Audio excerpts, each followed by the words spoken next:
मैं अहमद अबूबकर हूं। आप सोशल मीडिया के ऊपर मेरा यूट्यूब और फेसबुक पेज देख रहे हैं। आज इस्लामाबाद हाई कोर्ट ने इमरान खान साहब की जो जमानत है उसको राहदारी जमानत के तौर पर उसे मंजूर किया है 25 अगस्त तक। इसकी तफसीलात क्या हैं और ये नौबत क्यों आई है, और इस पर कुछ लोग जो तनकीद कर रहे हैं इस जमानत को लेकर, क्योंकि इमरान खान साहब जो हैं वो आज अदालत में पेश नहीं हुए थे, तो इसको भी हम थोड़ा सा इस पर भी नजर डालेंगे कि ये कानूनी तौर पर कैसा है। उसके बाद आज शहबाज गिल साहब का हाई प्रोफाइल केस है। आज मजिस्ट्रेट जो हैं उन्होंने इस्लामाबाद में मजिस्ट्रेट की अदालत ने उनको 2 रोज़ा जिस्मानी रिमांड के ऊपर इस्लामाबाद पुलिस के हवाले किया है। फिर उसके बाद इमरान खान साहब की गिरफ्तारी को लेकर कल रात को जो पूरे मुल्क में माहौल रहा है और अभी तक जो बनी गाला के बाहर का जो माहौल है, और फिर आज इमरान खान साहब जो हैं वो मेरठ में एक सेमिनार में भी गए, वहाँ पे उन्होंने खिताब किया है। तो हम इन तमाम मामलात का जायज़ा लेंगे। और सबसे बढ़कर जो कल या परसों इमरान खान साहब ने जो एक बयान दिया था इस्लामाबाद की जो एक पुलिस की जो स्टैब्लिशमेंट है उसके खिलाफ, और फिर उसके बाद जिस तरह से उन्होंने मजिस्ट्रेट ज़ेबा चौधरी साहिबा के हवाले से कहा था कि जब हम इक़्तिदार में आएंगे तो उनको देखेंगे और उन पर मुकदमा करेंगे, उस हवाले से आज इस्लामाबाद हाई कोर्ट ने एक लार्जर बेंच तश्कील दिया है कि क्यों ना इमरान खान के ऊपर तौहीन अदालत का मुकदमा चलाया जाए। हम इन तमाम बातों का जायजा लेंगे। आज इस्लामाबाद हाई कोर्ट ने इमरान खान साहब का जो मुकदमा है जो उस पर दर्ज हुआ है, जाहिर है उसमें एक बड़ी संगीन दफा लगी हुई है 780A की, उस हवाले से इस्लामाबाद हाई कोर्ट ने आज उनकी बेल मंजूर की है। उसके बाद ये केस अब 25 तारीख को अदालत दोबारा सुनेगी। लेकिन इसमें जो सबसे खतरनाक बात हुई है, आज इस्लामाबाद हाई कोर्ट ने तमाम जजेस की मुशावरत से इमरान खान साहब का जो खिताब था, जिसमें खुसूसन उन्होंने मजिस्ट्रेट ज़ेबा चौधरी को लेकर अपने इक़्तिदार में आकर कार्रवाई करने की जो उन्होंने बात की थी या धमकी दी थी, उसको लेकर तौहीन अदालत की कार्रवाई जो है ना वो करने का फैसला हुआ है। और ये लार्जर बेंच होगा जो इस मुकदमे को सुनेगा। उसमें जस्टिस बाबर सत्तार होंगे, उसमें जस्टिस मियां गुल हसन औरंगजेब होंगे, और उसमें जस्टिस मोहसिन अख्तर कयानी भी होंगे। नाजरीन, इमरान खान साहब का जो मुकदमा है, जाहिर है अब उसने चलना है, उन पर जाहिर है एक दहशतगर्दी की जो दफा है वो लगाई जा चुकी है।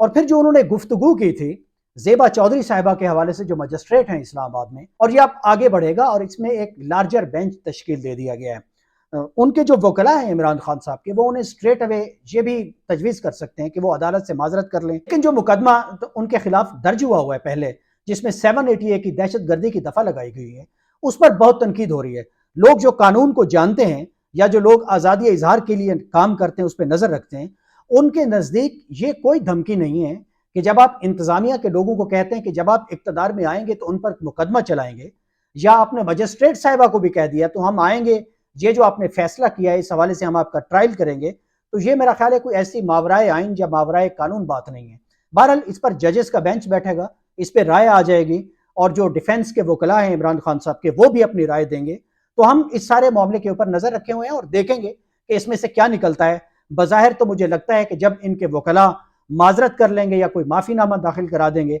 तो इनको वार्निंग के बाद ये केस खत्म कर दिया जाएगा। ये जो तौहीन अदालत का नोटिस है मैं उसकी बात कर रहा हूँ। या जो हुकूमत का एक प्लान था कि एक रेड कर लिया जाए उनके घर के ऊपर और इमरान खान साहब को पकड़ लिया जाए, तो वो बज़ाहिर लगता है कि पीटीआई के जो कारकुनान हैं या जो इमरान खान साहब के हामी हैं, वो मुल्क भर में इसे ठंडे पेटों बर्दाश्त नहीं करेंगे। कल पूरी रात हमने ऑब्जर्व किया है, लाहौर में, इस्लामाबाद में, बनी गाला के बाहर, मुख्तलिफ शहरों में जिस तरह से लोग निकले हैं, रात गए, और खुसूसन सुबह होने तक लोग जिस तरह से मौजूद रहे हैं, आज सारा दिन लोग जो है ना मौजूद रहे हैं, खुसूसन बनी गाला के बाहर। ये जो रद्द अमल है ये पाकिस्तान में अनप्रेसिडेंटेड है। इससे पहले इसकी मिसाल नहीं मिलती। नवाज शरीफ का ट्रायल हुआ है, मुस्लिम लीग नवाज की जो मरकजी क़यादत है, मरियम नवाज साहबा हैं, शहबाज शरीफ साहब हैं, आसिफ अली जरदारी साहब हैं, इनका जब जब ट्रायल हुआ है, जब जब ये जेलों में गए हैं या इस तरह के मुकदमाबाजी इन पर हुई है, तो इस तरह का रद्द अमल देने में ये जमातें बिल्कुल नाकाम रही हैं। जब आवाम जाग रहे होते हैं, जब लोग अपने मुकदमे के ऊपर पहरा दे रहे होते हैं और बहुत अवेयर होते हैं, बड़ा एक दबाव बढ़ाया होता है उन्होंने, तो बहुत मुश्किल होता है कि आप किसी भी मुकदमे में, खा वो किसी का हो, आप उसमें अपनी मर्जी का फैसला ले लें और एक शख्स को जो है वो आप दीवार के साथ लगा लें। तो इमरान खान साहब के मुकदमे में अब ये मामला तो कतई तौर पर नजर नहीं आता। इसके अलावा आज हमने देखा है कि इस्लामाबाद की जो मजिस्ट्रेट की अदालत थी, मलिक साहब की अदालत में शहबाज गिल साहब को आज पेश किया गया, और जिस तरह से वो आए तो उससे ये खुल के लग रहा था कि अब उनकी तबीयत संभल चुकी है, अब वो बेहतर हैं। और अदालत ने केस के बैकग्राउंड को समझे बगैर, मेरी राय है, انہوں نے پھر انہیں فزیکل ریمانڈ پر اسلام آباد پولیس کے حوالے کیا۔ ایک ایسے ملزم کو آپ کس طرح سے ایک ایسی پولیس کے حوالے کر سکتے ہیں جس کے ہاتھ پہلے ہی تشدد سے رنگے ہوئے ہیں مبینہ طور پر؟ تو بہرحال آج عدالت نے ایک بڑا زبردست کام کیا ہے، اسلام آباد ہائی کورٹ نے، انہوں نے وفاقی وزارت داخلہ کے سیکرٹری کو اور وفاقی حکومت کو پابند کیا ہے کہ شہباز گل کا جو مقدمہ ہے تشدد کو لے کر، اس پر ہائی کورٹ کے ایک ریٹائرڈ جج کا ایک انکوائری کمیشن بنایا جائے، وہ اس کی ہمیں رپورٹ دے اور اس کے بعد ہم اس معاملے میں آگے بڑھیں گے۔ تو یہاں سے معاملات جس طرف جا رہے ہیں، اور آج جس طرح سے عمران خان صاحب نے سیمینار میں گفتگو کی ہے، یا جس طرح سے آج اعتزاز احسن صاحب نے کہا ہے کہ اگر ایک بنی گالہ کے اوپر اس طرح سے ریڈ کیا گیا، عمران خان صاحب کو اگر نکال کے باہر لے آئے، اس طرح سے زیر حراست لے لیا آپ نے، تو ملک میں کئی جگہوں پر چوک چوراہوں میں بنی گالہ بن جائیں گے، لوگ مزاحمت کریں گے، اور اس وقت جو لوگوں کا موڈ ہے وہ ظاہر حکومت کے خلاف ہے، حکومت گورننس میں ناکام ہے، ملک میں مہنگائی بہت ہے، لوگوں کو کہیں سے ریلیف نہیں مل رہا، اور رہی صحیح کسر جو ہے اس وقت ملک کے چاروں طرف جو ہے نا، کم از کم 3 صوبے ملک کے ایسے ہیں، یا 3 صوبوں کے حصے ایسے ہیں جن میں جزوی طور پر یا مکمل طور پر سیلاب ہے، لوگ در بدر ہیں، لوگ گھروں سے باہر ہیں، لوگ صوبائی اور وفاقی حکومتوں سے ناخوش ہیں۔ ایسے ماحول میں اگر آپ ایک اپوزیشن کے ایک مقبول لیڈر کو اگر آپ اس طرح سے مقدمہ بازی کریں گے، انہیں آپ اس طرح سے قانون کے ایک بے رحمانہ سلوک کریں گے قانون کے نام پر، ان کی سیاست کا آپ راستہ روکنے کی کوشش کریں گے، ان پر ٹیلی ویژن چینلز کے اوپر جو ان کی تقریریں چلتی ہیں اس پر پابندی لگائیں گے، اور ان کی تقریر کے وقت پاکستان میں اگر آپ انٹرنیٹ کو بند کر دیں گے، یوٹیوب کو بند کر دیں گے، تو یہ آپ ملک کو کسی بھی بہتر سمت میں نہیں لے کر جا رہے ہیں۔ جو لوگ یہ سمجھتے ہیں کہ ملک بہتر سمت میں جا رہے ہیں، عمران خان صاحب اقتدار سے باہر ہیں،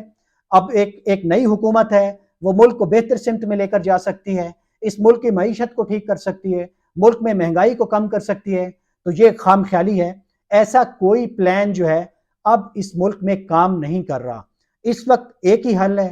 جو اپوزیشن کی بڑی جماعت اس حل کو تجویز کر رہی ہے، اگر تمام فریقین مل بیٹھیں اور وہ طے کر لیں کہ کچھ رولز آف بزنس طے کر لیں، الیکشن اصلاحات کو لے کر تھوڑی سی آپس میں انڈرسٹینڈنگ بنا لیں، ایک نئے الیکشن کی طرف اگر ملک چلا جائے، اور اس کے بعد جو مینڈیٹ آئے، جس کو قوم اعتماد سے نوازے، وہ اس ملک کے فیصلے کرے، اس وقت اس بحران سے نکلنے کا سب سے بہترین راستہ یہی ہے۔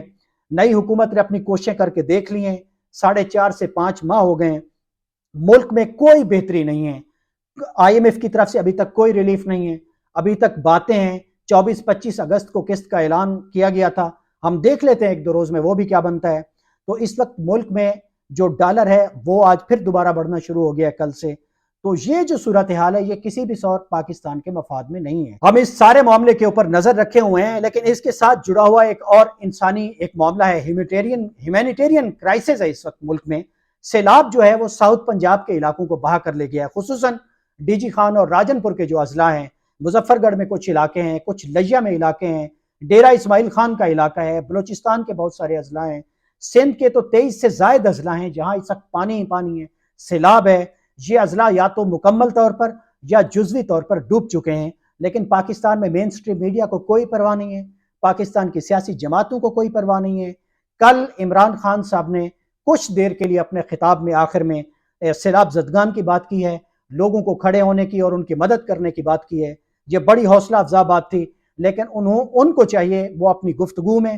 اور اپنے بیانات میں ان کی پارٹی کو، ان کی لیڈرشپ کو چاہیے کہ اس وقت جو لوگ پریشان حال ہیں، جن لوگوں کے گھروں کے اوپر چھت نہیں ہے، جو لوگ 24 گھنٹوں سے بھوکے ہیں، جن کے پاس ادویات نہیں ہیں، گھروں کی چھت نہیں ہے، جو لوگ بیار و مددگار ہیں، اس وقت روڈز کے اوپر ہیں، ان کی ہمیں مدد کرنی چاہیے۔ بحیثیت قوم بھی صوبائی حکومت سے بھی یہی تقاضا ہے، یہی مطالبہ ہے۔ وہ بنی گالہ تو دوڑ کے آتے ہیں پرویز الہی صاحب، لیکن ابھی تک وہ جب دوبارہ سیلاب کی لہر آئی ہے تو ڈی جی خان نہیں گئے، راجن پور نہیں گئے، اور وزیر اعظم صاحب بھی ایک دفعہ گئے تھے، اس کا بھی کوئی نتیجہ نہیں نکلا۔ یہ جو آزمائش کی گھڑی ہے، یہ جو ہمارے ان علاقوں میں ہے، ساؤتھ پنجاب میں ہے، بلوچستان میں ہے اور سندھ میں ہے، اگر ہم نے آزمائش کی اس گھڑی میں ان لوگوں کا ہاتھ نہ پکڑا تو پھر ہم اللہ کے حضور بھی کیا جواب دیں گے،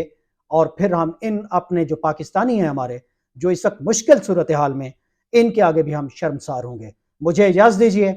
اللہ حافظ۔